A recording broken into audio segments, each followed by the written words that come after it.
My name's Duncan Fleming. I teach Hermetic Kabbalah, and I'm going to be talking about the various ways in which we can approach and relate to the Kabbalistic Tree of Life. I'm going to concentrate on the 10 sephirot or spheres on the Tree of Life, rather than talking in depth about the various interconnecting paths that join them together, because that would be the subject of a separate talk. Quite often the spheres on the Tree of Life are presented as if they were just a filing system for different attributes and correspondences that are there to be classified and compartmentalized, rather than something real that we can relate and interact with. The Tree of Life diagram is a kind of map of real life, and it's useful because it's pared down to its essentials, like a map of a subway or an underground.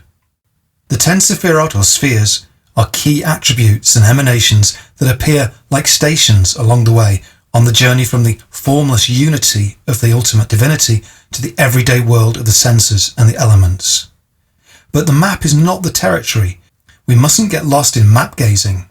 Instead, we should treat the Tree of Life as a map to help us navigate as we move about and interact in the real world, or multiple worlds as there might be. So my overall approach will be to treat the Tree of Life just like a living, organic tree, recognizing that although it has different parts, like its branches and fruit, it functions together as a single, integrated whole. And we might also want to recognize that there are other approaches to understanding the Tree of Life that emphasize that we appear to live in a less than perfect universe where there is confusion and suffering, like the Gnostics, who sometimes saw the universe as a vast cosmic prison where we're trapped by capricious planetary influences and where we need to seek the help of higher spiritual powers to help us throw off our astrological fate and free ourselves from our celestial captors. But whatever our overall paradigm or worldview that we're working within, still there's a very human need to relate to the divine through human-like archetypes and symbols. And despite all the edicts about idolatry and depiction of the divine in human form, various and models of God have always been there, and there have always been various images attributed to different aspects of the divine. There are also various traditional names of God which are attributed to the 10 spheres on the Tree of Life.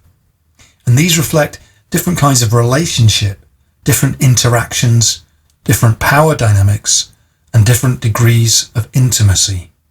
So I'm going to be using a lot of traditional symbolism as we go along, which broadly speaking belongs to the Western esoteric tradition that has come to us from various sources like traditional Judaism, Hellenistic magic, and later occultism.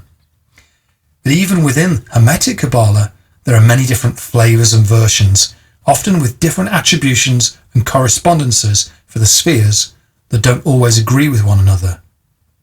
And other people's spiritual traditions can seem alien or even repellent.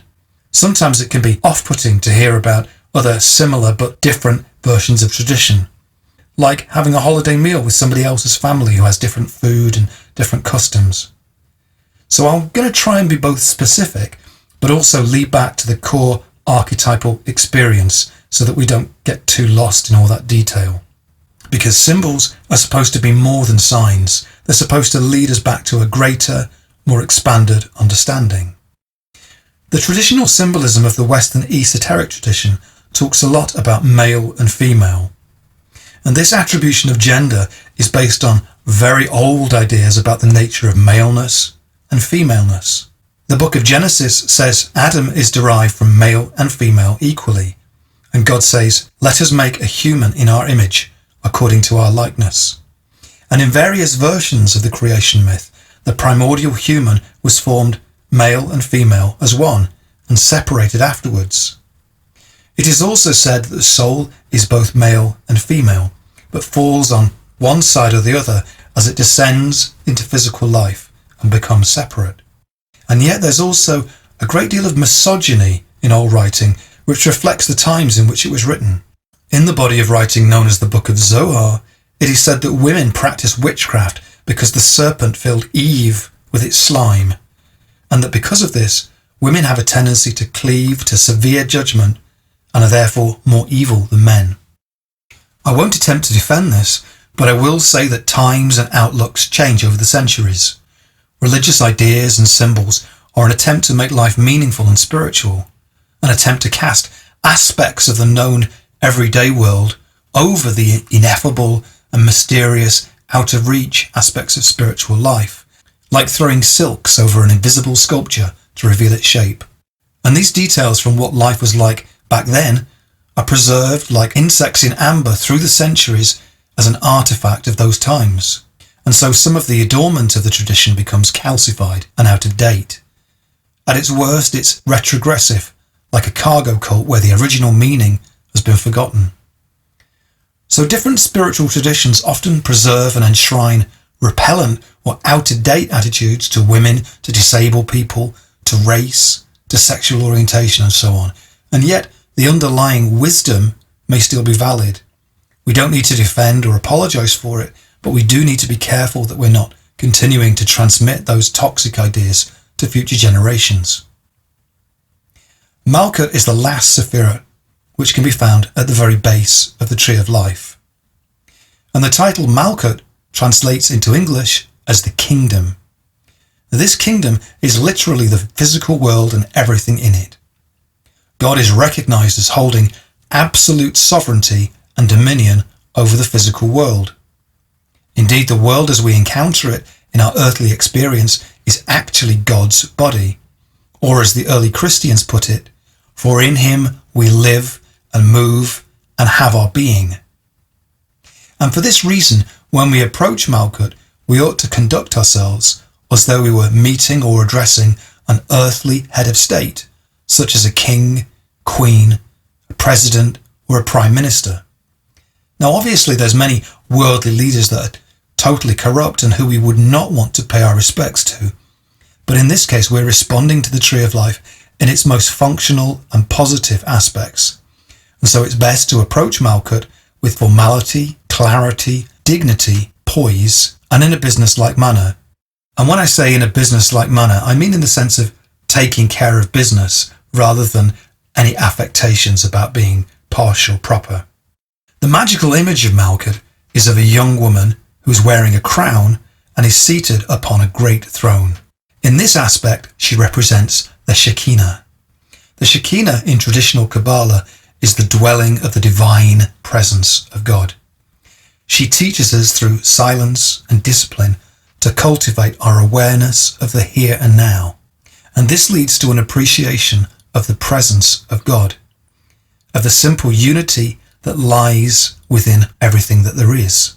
And through the Shekinah, we can begin to realize that we are always with Spirit in every moment, because the Shekinah is present in all things, even in the dirt and commotion and confusion of our everyday physical lives.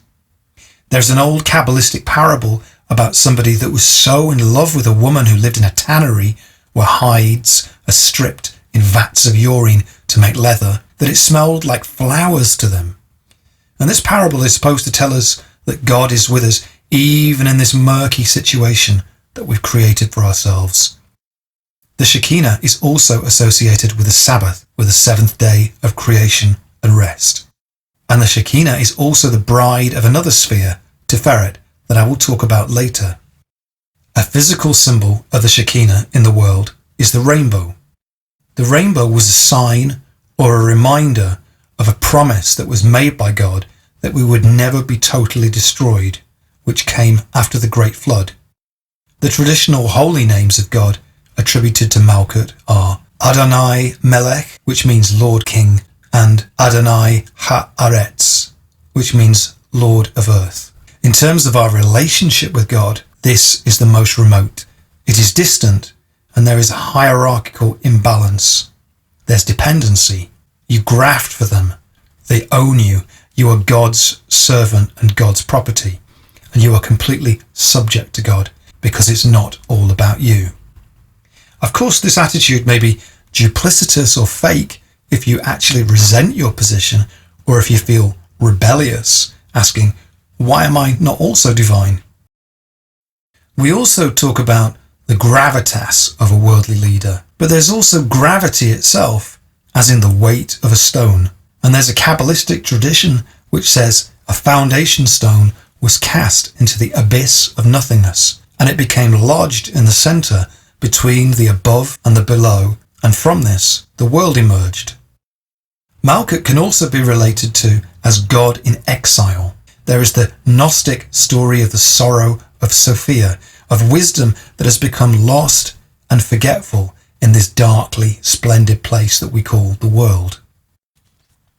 Yesod, meaning foundation, is positioned above Malkut on the tree of life, and is sometimes thought of as a mirror or a funnel that acts as a receptacle of the emanations above. The best way to approach Yesod is as to a high priestess or a moon goddess with trust and service.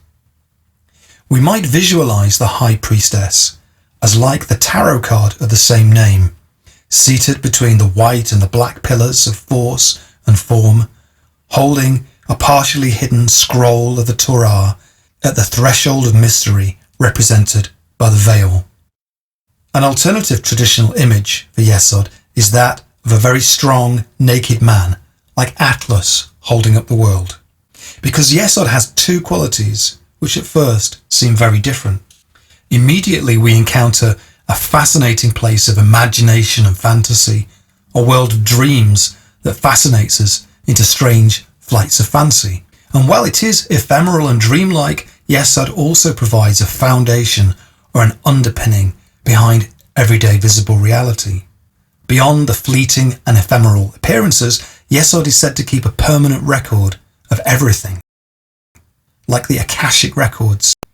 And in the Zohar, it is said, the nails of the moon goddess inscribe and engrave the astral records of humanity.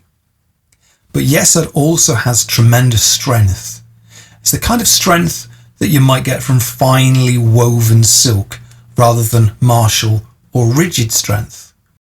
But the spiritual experience of Yesod is that of a vision of the machinery of the universe, of secret works and hidden portals inside yet more secrets. And there is also associated with Yesod the idea of sufficiency, that behind the scenes reality is weaving itself together in a mysterious spell that always gives us exactly what we need and exactly what we require.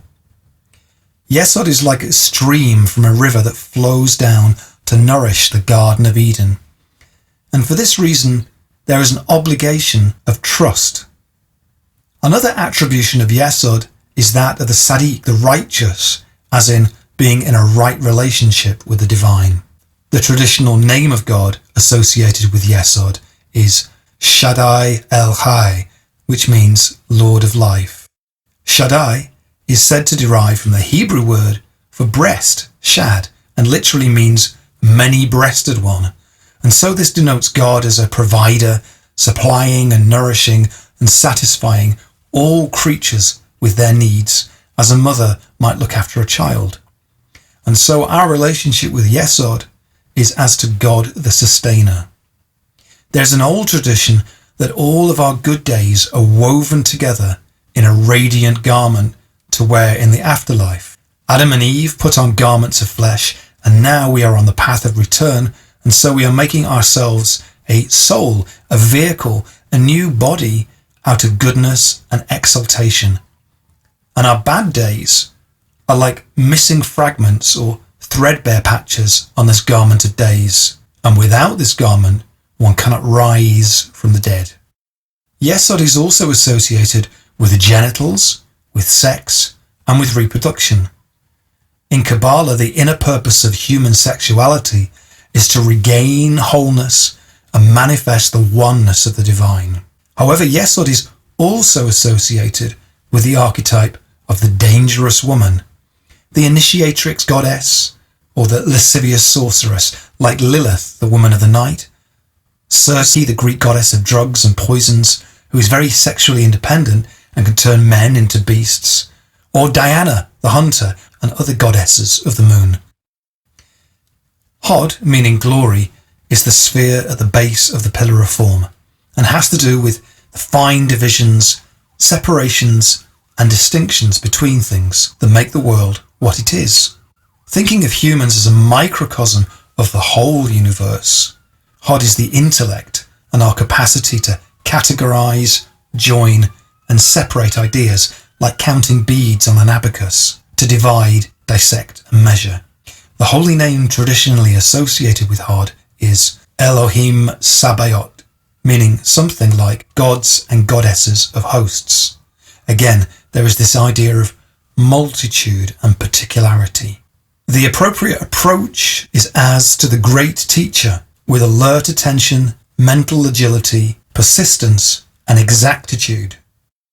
The various gods or aspects of God that can be attributed to Hod are all linked with learning and mental agility.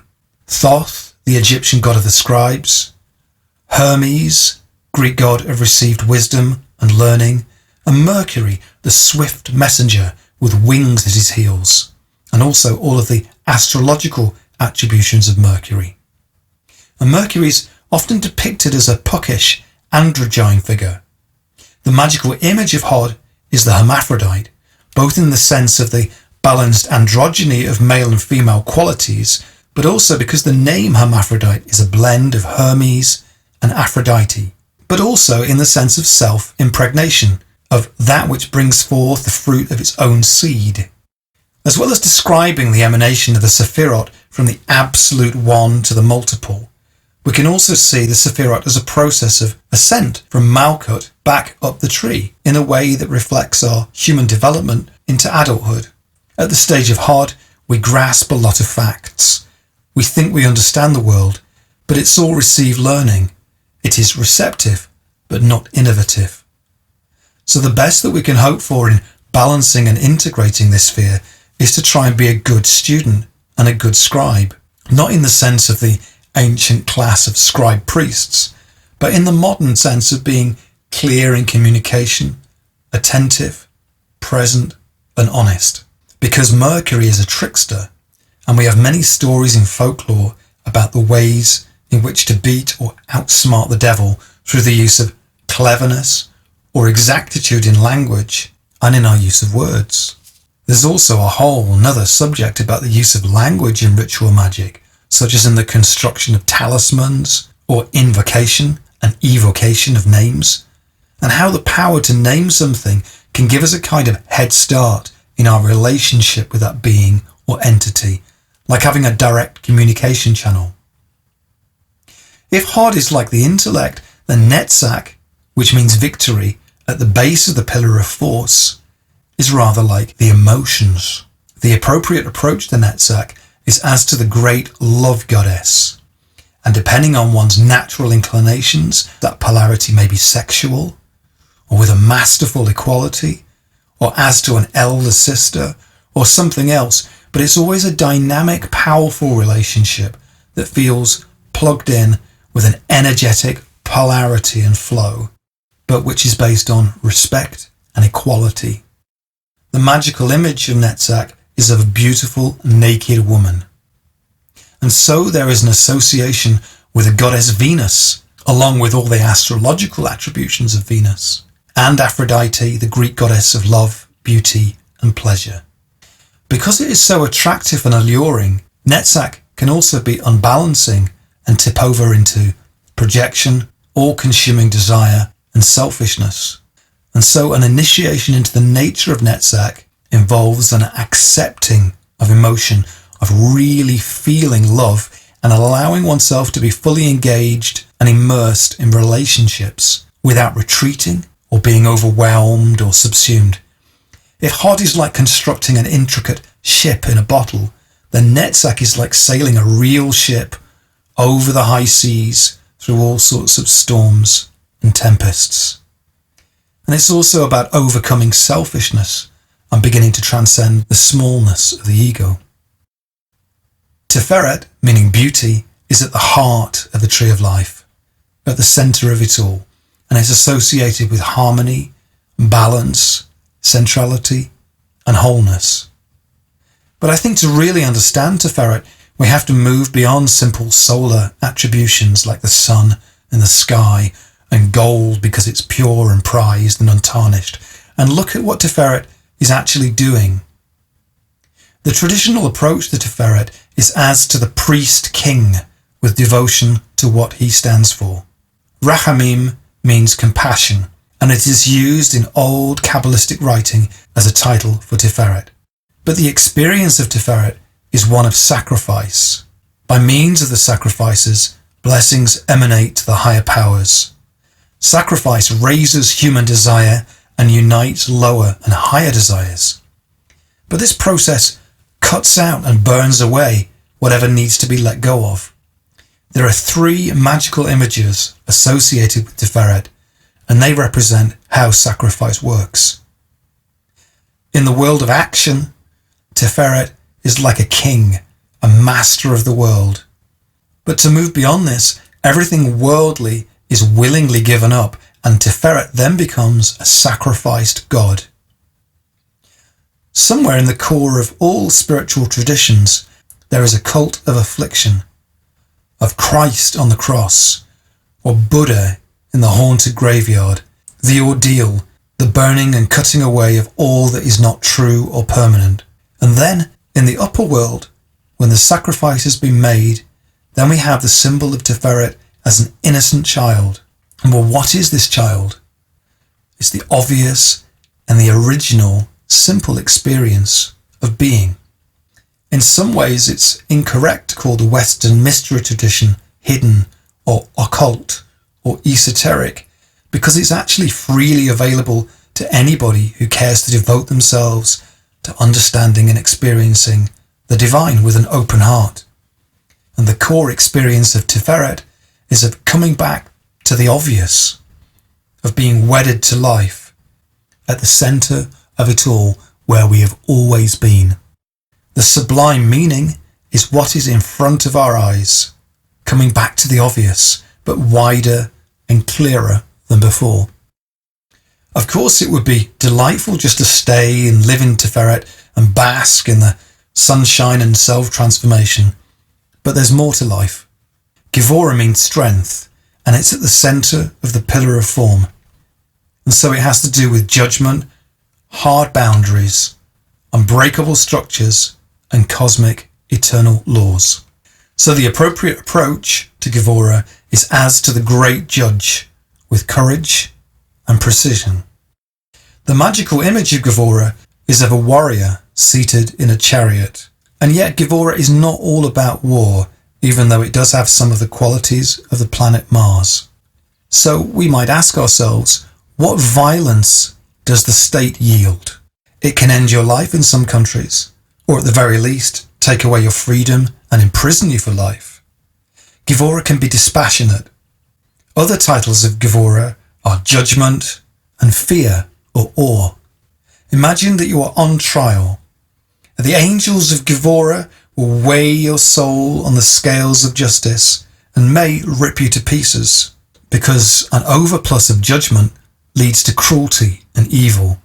There is an old Kabbalistic myth that before this universe, there were other primordial worlds dominated by harsh judgment. There was a surplus of rigidity which caused those worlds to be destroyed. We need judgment, but too much is rigid and cruel. Chesed, meaning mercy or loving kindness, is at the centre of the pillar of force, and it's the sphere through which the divine bestows the gift of creation and the spirit of benevolence and provides for the whole of creation. And so it's very expansive, and some of the symbolism that's associated with Chesed is that of a kindly, benevolent king. The appropriate way to approach Chesed is as to a great, merciful king, with obedience and humility, and the magical image is of a crowned king on a throne. But what is real humility? What are we here for when we finish playing games, when we finish playing hide and seek with ourselves? And what's our relationship with reality, with life as it is? What do we really want? This is basic ontological humility. It's what's left when all the game playing is over and we accept things and accept ourselves and our relationship with what is as they really are. Chesed is benign, but it can also be dangerous and overwhelming. Its vices are the corrupting and unbalancing effect of too much power, bigotry, tyranny, hypocrisy, gluttony, and the antidote is obedience to the supernal reality. The holy name of God in Chesed is El, an ancient name representing the totality of all the lower spheres. And Chesed is always giving, is always benevolent. On the gate of true humility, the gate of tears is always open wide. Binah, meaning understanding, is at the top of the pillar of form. It is like a primordial womb, or a cave, or cauldron, a dark, mysterious, and transformative place which gestates and then gives birth to the known universe, because Binah is the mother of form. The magical image of Binah is a mature woman, and the appropriate approach is as to a great and fearsome mother, with respect and love. Binah also shares some of the attributions of Saturn. The holy name for Binah is the deeply mysterious Elohim, which is male and female and plural.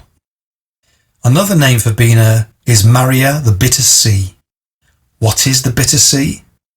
It's the place of deep grief, the place that you've experienced before and will experience again at times of deep loss. And so the approach of Binah is respect and awe. You don't master or conquer Binah. It's like the sea, and if you're lucky, you can traverse and navigate Binah without being dragged under. Now this all sounds very deathly, and indeed the illusion of Binah is that of death, because on the lower face of the tree we have pseudo-autonomy and the sense of being a free agent, but there's no turning away from the inevitable control crash that's waiting for us on our return to the source.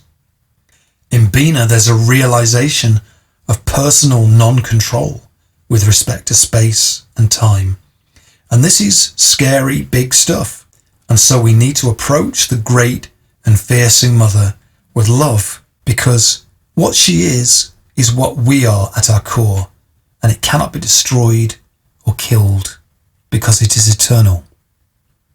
Chokmah, meaning wisdom, is at the sphere at the head of the pillar of force. And it's like the Big Bang or the splitting of the atom in the sense of being a massive explosion and liberation of force. All of the dormant and potential stuff that's inside that singular point of creation cascades outwards. And some of the other symbolism of Chokmah is of a penis ejaculating sperm, another primal phallus imagery like the flaming spear.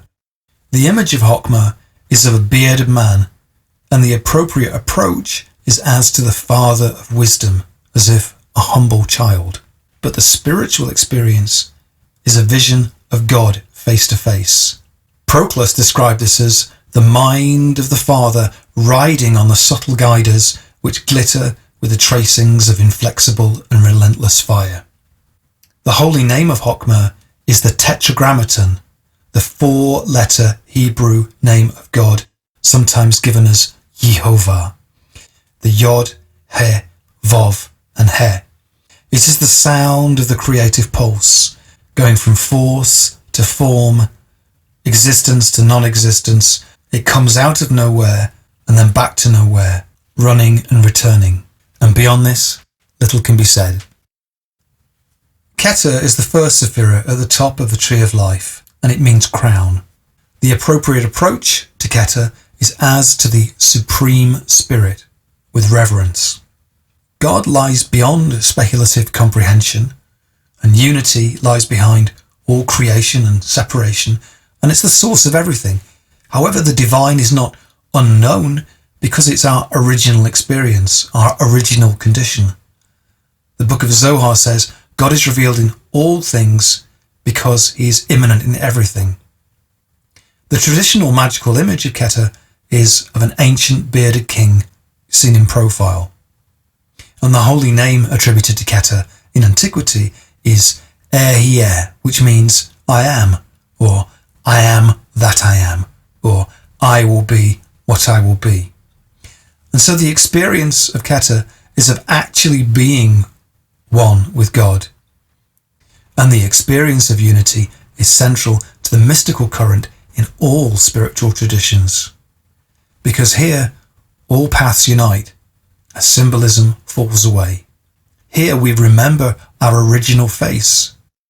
One of the names of Kether is Ancient of Days, because the crown is hollow, and beyond this, there are ancient forces, atavistic, primal, and distant, and ultimately beyond that, the veils of negative existence where we rest in the nothingness. In Kether, the end is in the beginning. Metatron, the chief archangel, attributed to Kether, is also known as the youth who grows old and is continually rejuvenated, as well as the prince of the world, where he is described as being born by the Shekinah, and so we have a link with Malkut again. And this unity emerges in rippling waves of force and form throughout the tree of life to shape each event, to shape each creature.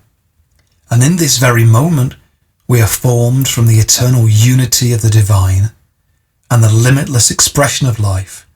And despite the illusion of separation, born of difference and circumstance, everything is unified.